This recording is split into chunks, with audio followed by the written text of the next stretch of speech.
എല്ലാവർക്കും നമസ്കാരം. ഒരു വലിയ വെയിറ്റിംഗ് ആയിരുന്നു.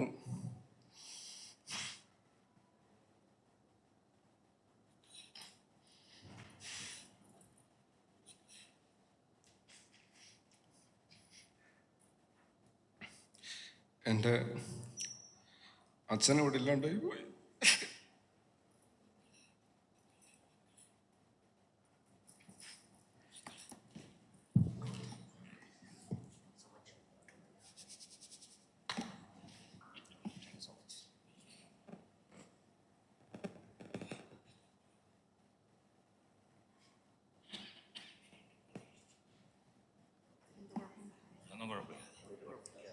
നമസ്കാരം.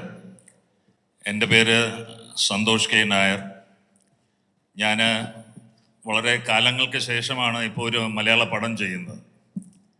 അതെന്തോ എൻ്റെ ഒരു ഭാഗ്യം കൊണ്ട് എനിക്ക് വന്ന് വീണതാണ്. അതിൻ്റെ പ്രൊഡ്യൂസറായ ശ്രീ സൈജു തന്നെ പെട്ടെന്ന് അച്ഛനെ ഓർത്തുപോയി. അതുകൊണ്ടാണ്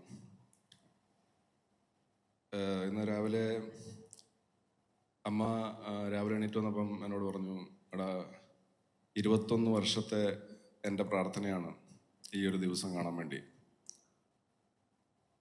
അപ്പം പെട്ടെന്ന് ഞാൻ സന്തോഷിക്കുന്നതിന് പകരം അച്ഛനെ പറ്റി ഓർത്തു. അച്ഛനത് കാണാൻ പറ്റിയില്ലല്ലോ എന്ന്. എനിവേസ്,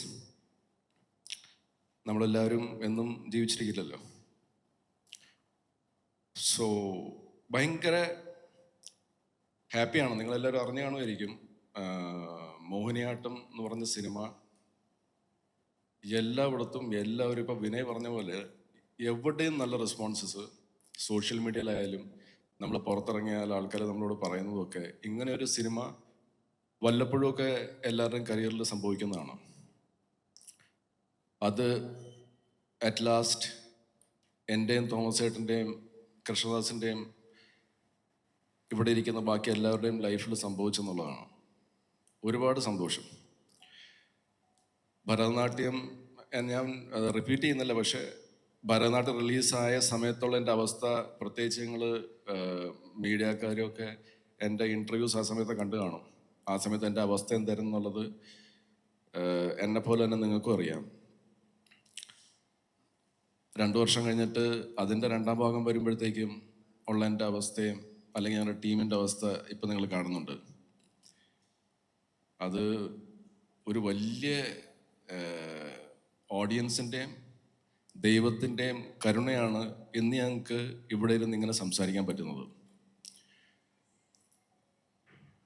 വീണ്ടും ഞങ്ങൾ ഒന്നിക്കുന്നു. നമ്മുടെ സിനിമയിൽ കാണിച്ച പോലെ ഇതിൻ്റെയൊക്കെ പ്രചോദനം ഉറപ്പായിട്ടും മിഥുൻ മാനുവൽ തോമസ് തന്നെയാണ്. ആദ്യത്തെ പടം പ്രശ്നമായിട്ടും അതിൻ്റെ 2ാം ഭാഗമായിട്ട് വരുന്നു. ബട്ട് എനിക്ക് തോന്നുന്നത് ഈ 2ാം ഭാഗം വന്നപ്പം ആൾക്കാർ, ഓഡിയൻസ് നമുക്ക് തന്ന ഫീഡ്ബാക്കാണ് ഒരു 10 മടങ്ങ് മേളിലാണ് ഫസ്റ്റ് പാർട്ടിനേക്കാളും. അതാണ് ഇത് വിജയിക്കാൻ കാരണം. ഇത് നമ്മുടെ ഉള്ളിൻ്റെ ഉള്ളിൽ നമുക്കറിയായിരുന്നു ഇത് 10 മടങ്ങ് മേളിലാണ്, പക്ഷെ അത് ഓഡിയൻസിനും കൂടെ ഫീൽ ചെയ്താലേ ഒരു സിനിമ സക്സസ്ഫുൾ ആവുകയുള്ളൂ. അത് സംഭവിച്ചിരിക്കുന്നു. എനിക്ക് അഭിമാനമുണ്ട്. എൻ്റെ ഡിസ്കവറിയാണ്, കണ്ടെത്തലാണ് കൃഷ്ണദാസ് മുരളി. ഞാനിത് ഈ പടം റിലീസാകുന്നതിൻ്റെ മുമ്പേ ഈ അഭിമാനം ഞാൻ പ്രകടിപ്പിച്ചിട്ടില്ല. പക്ഷേ എനിക്ക് ഞങ്ങളുടെ ഈ സിനിമയിൽ എത്രമാത്രം കോൺഫിഡൻസ് ഉണ്ടായിരുന്നു എന്നുള്ളത് എൻ്റെ ആ സമയത്തുള്ള പ്രൊമോ ഇൻ്റർവ്യൂസ് നിങ്ങൾ കണ്ടിട്ടുണ്ടെങ്കിൽ നിങ്ങൾക്ക് മനസ്സിലാവും. അത് ആദ്യമായിട്ടാണ് എനിക്ക് ഇത്രയും ധൈര്യത്തോടെ എനിക്ക് കോൺഫിഡൻസ് സിനിമ റിലീസാകുന്നതിന് മുമ്പ് കാണിക്കാൻ പറ്റിയത്. അത് മോഹിനിയാട്ടത്തിലാണ്. കാരണം എനിക്കറിയായിരുന്നു ഈ സിനിമ എന്നുവെച്ചാൽ ഞാൻ 4-5 പ്രാവശ്യം റിലീസാകുന്നതിന് മുമ്പ് ഈ സിനിമ കണ്ടായിരുന്നു. ഞാൻ ഒരു കഥ സെലക്ട് ചെയ്യണ സമയത്ത് ഒരു സാധാരണ ഓഡിയൻസിനെ പോലെ, അതായത് സിനിമയൊക്കെ എൻ്റെ തലേന്ന് ഞാൻ മാറ്റി ഞാനൊരു സാധാരണ ആൾ കേൾക്കുന്ന പോലെയാണ് ഞാൻ കഥകൾ കേൾക്കുന്നത്. ആ കേട്ടയിൽ അത് എക്സിക്യൂട്ട് ചെയ്തു. അപ്പോൾ അങ്ങനെയാണ് ഞാൻ മോഹിനിയാട്ടം സെലക്ട് ചെയ്യുന്നത്, അല്ലെങ്കിൽ ഭരതനാട്യം സെലക്ട് ചെയ്തത്. അതൊരു സിനിമയായി വന്ന് ഇത് 4 പ്രാവശ്യം കണ്ടിട്ട് എനിക്ക് ബോറടിക്കാണ്ട് വന്നപ്പം എനിക്ക് തന്നെ മനസ്സിലായി ഈ പടം ഏക്കും എന്നുള്ളത്. അന്ന് അതുകൊണ്ടാണ് ഞാൻ ആ കോൺഫിഡൻസിൽ അത്രയും പറഞ്ഞത്. നാച്ചുറലി നമ്മൾ ഇപ്പം ഒരു സോഷ്യൽ മീഡിയയുടെ ത്രൂവോ അല്ലെങ്കിൽ നേരിട്ടോ എങ്ങനെയാണെങ്കിലും നമ്മൾ കൊടുക്കുന്ന പോസിറ്റീവ് എനർജിയാണ് നമ്മുടെ അടുത്തുള്ള ആൾക്കാർക്ക് കിട്ടുന്നത്. എനിക്ക് തോന്നി ആ കോൺഫിഡൻസ് ഞാൻ ഇപ്രാവശ്യമെങ്കിലും കാണിക്കണം, അല്ലെങ്കിൽ ഓഡിയൻസിന് വീണ്ടും ചിലപ്പോൾ സംശയം വരും. പക്ഷെ ആ കോൺഫിഡൻസ് ഓഡിയൻസിലേക്കും എത്തി. അതിലെനിക്ക് ഒരുപാട് സന്തോഷമുണ്ട്. മീഡിയയ്ക്ക് ഒരുപാട് നന്ദി, ഒരുപാട് സപ്പോർട്ട് നിങ്ങളുടെ എല്ലാവരുടെയും ഭാഗത്തു നിന്നുണ്ടായി. പിന്നെ എന്നെ വിശ്വസിച്ച് എന്നെ പാർട്ട്ണറാക്കിയ തോമസ് തിരുവല്ല, അദ്ദേഹത്തിന് ഒരുപാട് നന്ദി. കൃഷ്ണദാസിനെ പോലെ ഡെബ്യൂട്ടൻ ഡയറക്ടേഴ്സ് അല്ലെങ്കിൽ റൈറ്റേഴ്സ് എന്നെ വച്ച് അവരുടെ കരിയർ തുടങ്ങാൻ വേണ്ടി തീരുമാനിക്കുകയാണ്. അവരുടെ ജീവിതം കരിയർ നമ്മുടെ ജീവിതത്തിൻ്റെ ഭാഗമാണല്ലോ, ഒരു മെയിൻ ഭാഗമാണ്. അത് എന്നെ ഹീറോ ആക്കി പടം ചെയ്യാൻ വേണ്ടി തീരുമാനിച്ച കൃഷ്ണദാസ് ഉൾപ്പെടെ എന്നെ വച്ച് പടം ചെയ്ത ഡെബ്യൂട്ടൻ ഡയറക്ടേഴ്സും റൈറ്റേഴ്സും പ്രൊഡ്യൂസേഴ്സിനും എല്ലാവർക്കും ഞാൻ നന്ദി ഈ ഒരു അവസരത്തിൽ രേഖപ്പെടുത്തുകയാണ്. കാരണം അത് അത്രയും വലിയ റിസ്ക്കാണ് എന്നെ പോലത്തെ ഒരാളെ വെച്ച് അവരുടെ കരിയർ തുടങ്ങുക എന്നുള്ളത്. So I respect them for that. ഞാൻ എപ്പോഴും മുൻഗണന കൊടുത്തിരിക്കുന്നത് അവർക്കാണ്.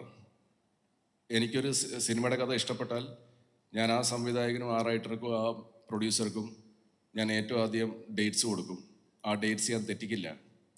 എനിക്കും പുറത്തുനിന്നൊക്കെ ഓഫേഴ്സ്, അതർ ലാംഗ്വേജസിൽ നിന്നൊക്കെ ഓഫേഴ്സ്, നല്ല വലിയ പടങ്ങളിൽ എനിക്ക് ഓഫേഴ്സ് വന്നിട്ടുണ്ട്, തെലുങ്കിൽ നിന്നും തമിഴിൽ നിന്നൊക്കെ. പക്ഷേ അവിടെ ഞാൻ ഡേറ്റ് കൊടുത്താൽ ഒരു ഡെബ്യൂട്ടൻ ഡയറക്ടറും ആ ഡയറക്ടറിൻ്റെ ഫാമിലിയും ഭാര്യയും അമ്മയും മക്കളും അച്ഛനും ഫ്രണ്ട്സും ഒക്കെ ആ പ്രൊജക്റ്റ് നടക്കാൻ വേണ്ടി കാത്തിരിക്കുകയാണ്. ഞാൻ അവിടെ ആ സമയത്ത് തെലുങ്ക് പടമൊന്നും പറഞ്ഞുകൊണ്ട് പോയാൽ എന്നോട് പലരും ചോദിക്കാറുണ്ട് എന്തുകൊണ്ട് കാണുന്നില്ല, ഓഫേഴ്സ് ഒന്നും വരുന്നില്ല എന്ന്.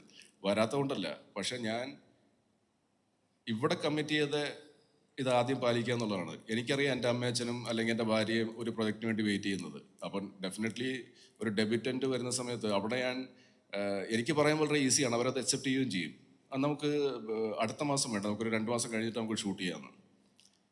പക്ഷേ ദാസൻ തന്നെ, കൃഷ്ണദാസ് തന്നെ, തോമസ് ചേട്ടനെ ഞാൻ ദുബായ് വെച്ച് കണ്ട് തോമസ് ചേട്ടൻ എന്നോട് ഇങ്ങോട്ട് ചോദിച്ചു വല്ല നല്ല കഥകളും കേട്ടോ. ഞാൻ 2 കഥകൾ പറഞ്ഞു. അതിൻ്റെ അകത്ത് ദാസൻ പറഞ്ഞ ഭരതനാട്യത്തിൻ്റെ കഥ പുള്ളിക്ക് ഇഷ്ടപ്പെട്ടു, അത് കേൾക്കണമെന്ന് പറഞ്ഞു. ഞാൻ കൃഷ്ണദാസിൻ്റെ പറഞ്ഞു. അപ്പോൾ കൃഷ്ണദാസ് എന്നോട് ഒരു 3-4 മാസം മുമ്പാണ് ആദ്യമായിട്ട് എന്നോട് ഈ കഥ പറയുന്നത്. ഞാൻ പറഞ്ഞേട്ടാ നീ ഭയങ്കര ലക്കിയാണ്, ഇത്രയും പെട്ടെന്ന് പ്രൊജക്റ്റ് ആയില്ലേ, ഒരു പ്രൊഡ്യൂസറെ കിട്ടിയില്ലേ. അപ്പോൾ കൃഷ്ണദാസ് പറഞ്ഞു ചേട്ടാ അത് ശരിയാണ്, പക്ഷേ 3 വർഷമായിട്ട് ഞാൻ ട്രൈ ചെയ്തുകൊണ്ടിരിക്കുകയാണ്. അത് എനിക്കറിയാം. Well explained. എന്നുവെച്ചാൽ ആ 3 വർഷം നമ്മൾ കാണുന്നില്ല, ഞാൻ ആ 4 മാസം മാത്രമേ കാണുന്നുള്ളൂ. അപ്പം അങ്ങനെ വരുമ്പോഴത്തേക്ക് ഞാൻ ദാസന് ഡേറ്റ് കൊടുത്തിട്ട് പിന്നെ ഞാനൊരു തെലുങ്ക് പടത്തിൽ അഭിനയിച്ചിട്ട് വരാം, എനിക്ക് വേണമെങ്കിൽ കൺവിൻസ് ചെയ്യാം. തെലുങ്കിൽ അഭിനയിച്ചാൽ ചിലപ്പം നമുക്ക് കുറച്ചുകൂടെ അവിടെ ഒരു റീച്ച് കിട്ടും, അപ്പോൾ നമുക്ക് നമ്മുടെ പടത്തിനും ഗുണം ചെയ്യുമെന്നൊക്കെ പറഞ്ഞുകൊണ്ട് പറഞ്ഞാൽ ഏതൊരു ഡെബ്യൂട്ടൻ ഡയറക്ടർ സമ്മതിക്കും. പക്ഷേ ഞാനത് ചെയ്യാറില്ല. അതുകൊണ്ടാണ് എന്നെ അതർ ലാംഗ്വേജിലും കാണാത്തത്. ഞാൻ ഇത്തരം കാര്യം പറഞ്ഞത് നമ്മുടെ സിനിമയായിട്ട് റിലേറ്റഡ് അല്ല. പക്ഷേ ഈ പടം അല്ലെങ്കിൽ ഭരതനാട്യം ദാസൻ എന്നെ വെച്ച് ചെയ്തു. അവൻ്റെ കരിയർ സ്റ്റാർട്ട് ചെയ്യുന്നത് എന്നെ ഹീറോ ആക്കിയാണ്. അവനിൽ എന്നെക്കാളും വിശ്വാസം കൃഷ്ണദാസനോ അല്ലെങ്കിൽ ബാക്കിയുള്ള ഡെബ്യൂട്ടൻ ഡയറക്ടേഴ്സ് എന്നെ വെച്ച് പടം ചെയ്ത ആൾക്കാർക്ക് എന്നെക്കാളും വിശ്വാസമുണ്ട്. അതുകൊണ്ടാണ് അവർ ചെയ്തത്. അപ്പോൾ ഈ ഒരു അവസരത്തിൽ എല്ലാവരോടും നന്ദി. Thanks a lot media, thanks audience, love you all.